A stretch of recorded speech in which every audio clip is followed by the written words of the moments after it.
in the way. So, because some of you are messaging me from the old stream. Anyway, so we are back. We are back. Let me start back from the basics and let's get into it. I hope people can see me uh, and listen because it says nobody is online right now. So let's give this a go. Let's give people a moment to switch over.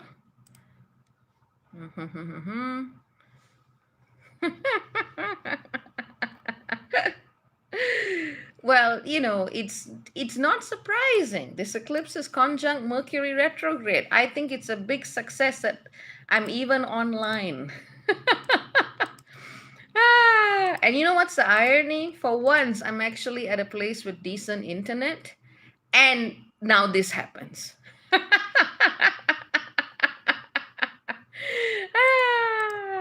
Funny, funny, funny. Anyway, so I think we got enough peoples. Let's get straight into it.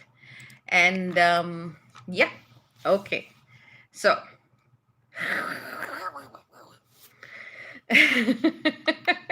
just had to get that out of the system. Oh, great. Now I'm typing on the wrong. You know what? Never mind. So cool. Um, let's just get into it before something else happens. So right now we are basically in the time of the solar eclipse. It's already started. It started in terms of universal time at 8:12 a.m., 10th of June. And the eclipse will end 13:11 universal time. So we are not that far away from the point of maximum eclipse, which is why I wanted to do this now and not then. God knows what kind of disruptions we would have had then. So basically, the solar eclipse, as I was saying, is a real opportunity for us to work with energy. All eclipses are opportunities to work with energy because those points of energy carry through time. Eclipses work in 18-year cycles. So you got to look at what on earth you were doing 18 years ago to see what is unfolding for yourself in the here and now.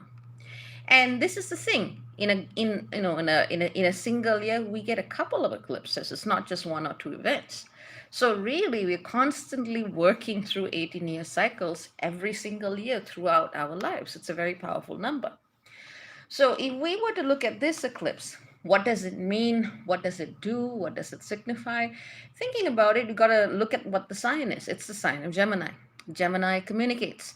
Gemini is the energy of the twins. It refers to the sibling. It refers to early childhood. Gemini also refers to communication, the way we use our voice, the way we use our breath, how we think about things, how we express ourselves vis-a-vis the larger environment. And so this energy of this eclipse is one that's quite surcharged and it's got a lot of people really, really, really fidgety. That's one of the reasons why I said no sessions. I know some... Another notification. What is going on? Anyway, so just something to make sure I keep laughing, I guess. So, what was I saying? So it's an energy that a lot of people very, very, very fidgety. So this is the kind of energy that absolutely asks all of us to look at our nervous system, look at our thoughts, look at the way we process energy from way, way, way far back. It might not even be this lifetime. As far as I'm concerned, whilst Libra is very much about the energy that holds contracts together, Gemini is the kind of energy that gives you the lexicon, the language of the contract. So a lot of you will also need to be rethinking at a deeper, more esoteric spiritual level, what is the language in which you may have made certain spiritual contracts from a long time ago. Now, as I was trying to say earlier, before electronics decided to go and be all disruptive, this is a time where we absolutely need to not try to do too much. The reason for this is because this particular solar eclipse is also conjunct Mercury retrograde. So when something is conjunct Mercury retrograde, you can expect it to work in a different way than usual. And this is the advice that I've been giving out. And obviously, take it only if it really resonates because there are unique circumstances that I can't cover in a general video. So if you are someone who talks way too much, shut up. If you are someone who comes and just, bottles up your emotions like this all the time, explode. Obviously, without harming anybody would be ideal, including yourself. But effectively, look at your general communication style.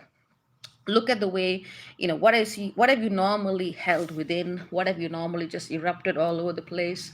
If you're the type of person who is prone to verbal diarrhea, don't.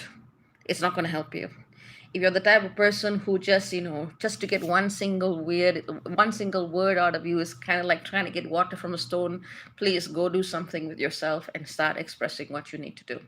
You need to do something that is reverse or that is different from what you normally do, because the energy is not moving in a normal way. So that's, to me, that's what Mercury retrograde is about. It's not just about, Mercury, the trickster, is tricking us. No, it's about the movement of energy. Mercury is the only, in terms of mythology, he's the only being who is actually able to go through the different realms. So he's someone who can locate himself in different planes of existence. And the logic of one realm is not the same as the logic of another realm. And that's why each realm has a different logic. So right now, explore a different logic. Like if you're someone who's very, very prone to anxiety and just kind of goes off with it and wants to know every single little detail and wants to focus on every single little thing, please pull the metaphysical plug out of the mind and go and sit and do something that is just mindless and calming for a while. And Shin just wrote, I ain't doing a goddamn thing besides chill and meditate. Precisely, because sometimes people are very, very addicted to mental energies. The idea of, I need to know this and I need to know that and I need to understand this and I need to see that and I need to see that, can open you up to shit that you don't need. And that's why eclipses are so important. What you do now, you're going to revisit in another 18 years and another 18 years and another 18 years. And that's why I would say calm. For most people, most of you following me tend to have an issue with trying to do too much. And like attracts like. Over the years, I've learned how to calm down a lot more. But I used to be hyper intellectual when I was younger. But it's like, yeah, take the time, breathe, chill, go be at peace with yourself. One thing that I found very, very useful with this energy is to actually focus on breathing, but to focus it on the solar plexus/navel area, which is not quite exactly the same thing. But wherever you feel a very deep pull, just go within, sit with that, breathe into that, and honestly calm yourselves down. There's also a lot of activity that is going on in the astral realm. There's a lot of activity that's going on in the dreamscapes, and it's very, very easy to get hyper activated by all of this. And that's what I don't want you to do. The reason for this is also because there are many very complex, rather painful alignments going on in the skies at the same time. Juno at, I believe, 15 degrees of Sagittarius, I believe. Vesta is in alignment with Vesta and Nessus. Let me just talk about them real quick. And let me just get you the specific degrees whilst I'm looking it up real quick. There we go. Okay, so Juno's at 15 degrees Sagittarius. Vesta is at 15 degrees Virgo. Nessus, the abuser, is at 15 degrees Pisces. Okiro, the prophetess who loses her voice because of a toxic patriarchy, is at 17 degrees of Pisces. And all of these fellows are aspecting each other. All right? And of course, they're aspecting the energy of the eclipse itself. The eclipse itself is at 19 Gemini. Mercury retrograde is at 20 Gemini. So translation into English, what that means is that we're all being asked to look at the contracts, the language, the lexicon, and the way in which we think about ourselves vis-a-vis our environment, our soulmate relationships, how we understand truth as part of that soulmate relationship, the journeys those relationships takes. We're also looking at our parts of service. How much do we give? How much do we take? Do we understand service as sacrifice? Do we understand service as something sustainable? And I've been talking about sustainable service for years, and it's such an important concept that people are still, they're coming around to it, but it's still, not something that's very commonly accepted. And finally, we also need to be looking at how our use of words can actually perpetuate dynamics of feeling victimized, abused, silenced, and so on and so forth. So there is a lot that is caught up with this particular eclipse alone. And that's why I would say, for most of you following me, silence and calmness is probably the best way to go. Some of you, like the other day, one of you writing to me as I was doing that hello neighbor, and I was talking about Mr. Rogers and so on. And one of you wrote to me, and it meant so much because you were just like, well, I'm an introvert, but I normally don't comment. And I just wanted to say thank you. And that really meant a lot to me because it pulls someone who generally would never want to be seen, would never want to be heard. It pulls someone out of that shell to actually come out and say something that's meaningful to them. Now, that's a breakthrough. That's something I absolutely respect. Sometimes I get people who just want to pour praise from the heavens down below to me, and I get very suspicious about that. And in the back of my head, I'm going, all right, what do you want? That's not the kind of thing that moves me at all. But the person who really overcomes that inner obstacle to say something meaningful and truthful of the heart, now that was something that moved me. And hopefully we're going to be seeing more people who generally shut themselves down coming out with truths that really need to be said. Ultimately, the best path, as always, is a path that is somewhere in the middle. You need to know when to speak and when to be silent, when to engage and when to pull yourself back. When is it okay to jump in the frenzy, and when is it okay to sit 10,000 miles away and sip tea on a house by, on a hill or something? It is always about knowing which response is appropriate and never privileging one response with being right for everybody all of the time. It's a loopy energy, but hopefully you can navigate. Um, so, other things that are happening, which are very worth mentioning, Mars is at 29 degrees Cancer right now, so there is a lot of emotionality in the air. There is a lot of desire to just push through, especially if you're looking for safety, family, comfort, home. These are not bad things, but trying to beat something into submission just so you find all of that does not work.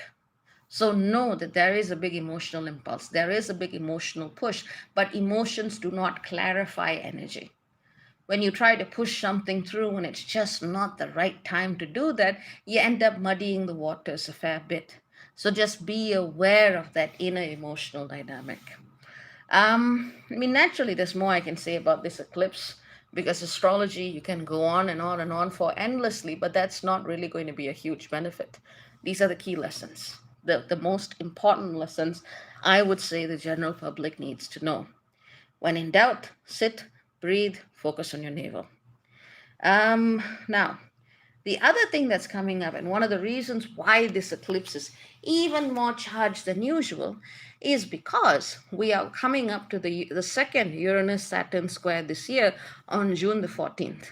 So it's really just paving the way for a much larger explosion of energy that is going to be asking us to change what no longer works, to honor what deserves to be honored in our lives, to think about more sustainable ways surrounding finances, income, communities, to think about ways that we can each, in our own right, on our own merit, contribute something of value that is in alignment with the collective. And that's coming June the 14th. So, this energy is really just a precursor to that event. To me, the eclipse is not the main event at this particular time. It is the Uranus Saturn square coming up on the 14th, and that is why our response to the moment in here right now is what will help us then find a better response to that larger alignment coming up just a few days from now. So, because like I said, there are eclipses every year. They are very important moments of time. They're very potent gateways. But you're not going to find one single eclipse that will change your life forever and absolutely nothing else. No, it doesn't work that way. Just look at what events are happening around it, because that energy will also be carried through all the way in 18-year, 18-year, 18-year cycles. So look at what is coming up. Look at the larger things in your life that need transformation. Are you valuing yourself? Are you valuing other people? Are you handling finances and income and wealth sustainably? Where does your self-worth come from? These are the larger questions that are going to be asked. They have already been asked. They're going to be asked again in just a few days from now with the Uranus-Saturn square. What is the larger contribution that you bring to the collective? Not everyone has to be a spiritual facilitator in order to contribute spiritual awakening. You don't have to stand there and heal and use energy or whatever just to make a change in the world. Everyone finds that expression in different ways. If you're telling me you've never felt uplifted by a piece of music, a beautiful painting, you are lying to me and to yourselves. Just remember that looking for your path of contribution does not have to be something that uses esoteric, metaphysical, or spiritual terms. If you are happy and satisfied and at peace with yourself, being a potter somewhere, great, go and do it. If you are happy and satisfied with yourself, being a farmer somewhere, go ahead. You're working with technology, please do something ethical with it, but go ahead. And so on and so forth. It doesn't matter what field it is. What matters is what is the field within and how well does it align to the creation of the new. So that's a very, very important concept that people within the spiritual community or people who are seeking transformation through the language of spirituality also need to come to terms with. Because I see a lot of people who really would be better off not looking at this at all, who are really trying very, very hard to define themselves as some kind of light worker, energy worker, some kind of sensitive, some kind of facilitator, and really their gifts are in a completely different direction because we've pedestalized this stuff and we don't need those pedestals. And that's also a very powerful lesson that comes with looking at all of the language that we use to talk about what we are doing in the here and the now. Anyway, that's what I wanted to say about the eclipse, what's happening around it, what people need to be aware of. I can't give the answers to everybody because you are all in your own situations. What I can tell you is just the broad strokes of the general picture. But let me quickly look through the comments. There's a lot of hellos there. It's good to see many of you. Well, it's good to see all of you, but good to see many as well. Let's see. Someone's asking about achy pains and headaches. Very, very likely.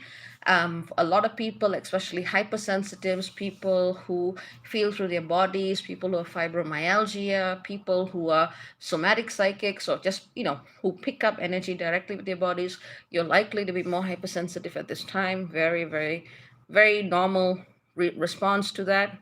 Meghna says, I've been finding a lot of stability with red focus on the navel areas the last couple of days. Not at all surprised. Sohail wants to know, could you say a bit more about understanding the language of contracts? No, I can't because that is a much, much, much larger topic.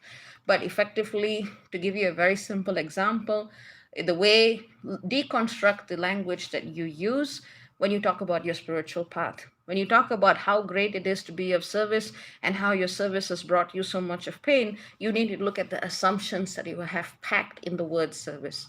There's a very, very small example, but you can go with it and see what you can find with that. Okay.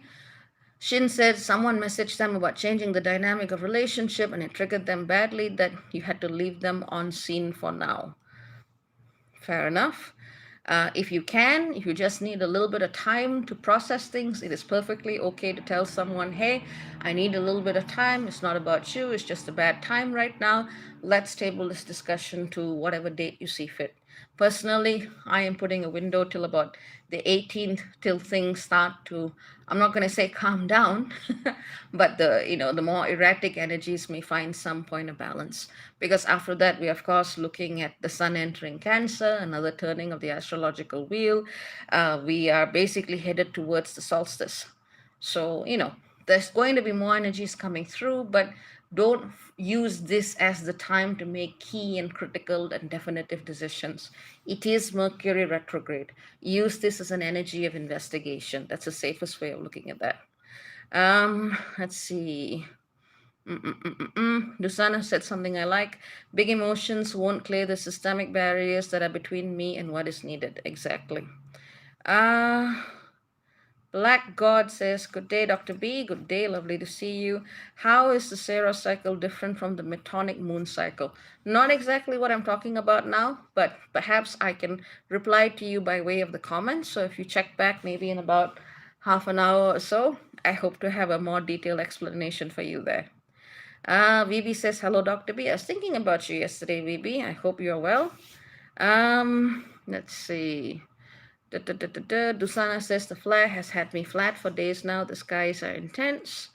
They are so ridiculously intense, and the way you feel them will of course depend entirely on how this particular eclipse aspects your chart. Because if you have key points that are aspecting the eclipses, it means you feel them a lot more directly. So for example, let's say you had Mars aspecting this eclipse. I would say please look at your relationships and your health. Try not to operate, try not to go ice skating right now. It's just not a good idea, and stuff like that. Let's say if you had Venus conjuncting the eclipse, I'd say again, relationships, contracts, connection with feminine beings. That would be what you need to look up. So to understand that, look at your charts, look at what either directly conjuncts, which means it's on the same point as, or what aspects this eclipse. Let's see. Mm-mm-mm-mm-mm. Dusana says, slurred speech, brain fog, wicked body ache. Sounds about right. Dragon says, hi, doctor. I have a talk coming up that cannot be ignored. With hubby and mediator. Gemini ascendant and worried because we haven't spoken for a long time. Any advice? Saturday. So that's going to be what? Ooh, right in between. And I'm guessing there's no option for you to move it to a slightly better date. Well, if there's no option for you to move it, then I would say the best thing you can do is focus on your breathing. Be very, very clear in what you say. Make absolutely no assumptions. You know 100% what the other person is saying. Ask questions to clarify. But honestly, I would still say, unless there's absolutely no choice, try and get it to another date. Okay. All right. Vivi says they hope the whole world heals. I hope so too. I really do. I really do. I mean, it's not like things have been slowing down, and I'm not gonna mess about with people, give them false hope, saying, "Oh no, things are going to be calm." No, they're not. There's a lot more happening. But the best thing that we can do is to actually develop ways that we can manage the flow of energy that's coming. Because if we cannot manage now, we're really going to struggle later. So look at every obstacle as an opportunity for you to better develop your personal response to the challenges that are coming through. That's the best way. That is the best way that I would say you can go forward. No matter what, just know that there are people who are really struggling out there, who have all kinds of situations. And I hear from some of the people in some of the hardest situations you can imagine. And this is the kind of energy where a lot of people are reminded, and I would say this is the most important thing that can be said. A lot of people, at least I try to remind them, and I hope they find this message themselves, that no matter what is happening in your life, the most important thing that you have to have is faith. To me, that has been the thing that has gotten me single handedly through most things, and it all comes down to faith. If you forget your connection with whatever you understand as the divine, if you forget your connection with whatever it is that has allowed you to survive this insane time, because you are still here, if you forget that connection, then you're going to need some help. But just remember that you are here. Every moment of your time is one that can be put towards making your life, and if possible, the lives of others, a little bit better. And when you look at every moment as an opportunity and you give gratitude for that moment, you will allow new pathways and new energies and new beginnings to arise, even if that new beginning is not that clear at the immediate moment. Just remember, we have a third Uranus-Saturn square in December, very close to my birthday. Oh boy, I don't know what's going to come up then, but I am choosing to believe in goodness. And I think that is what each of us can do. Believe in goodness. Have faith in whatever you understand as the great being, great energy, great spirit beyond, and do every day, and do what you can every day to make the best of every moment. And that means I want to say that means not falling into despair, because that would be a lie. Your despair is as valid as any other emotion. But to remember that beyond all of this and through all of this, there is still something that we do not understand. I want to believe, X Files style, I want to believe that there is a greater understanding and purpose beyond our current experiences. And I know you can find people preaching at you left, right, and center, but unless you feel it for yourself, those are just words. And sometimes, even if you don't know the answers, just knowing, feeling, being in that space of faith will take you where you need to be. Anyway, that's about it. So you take care. Take care, everybody. Lots of love. Very, very many blessings. And yeah, ciao, ciao for now. Bye.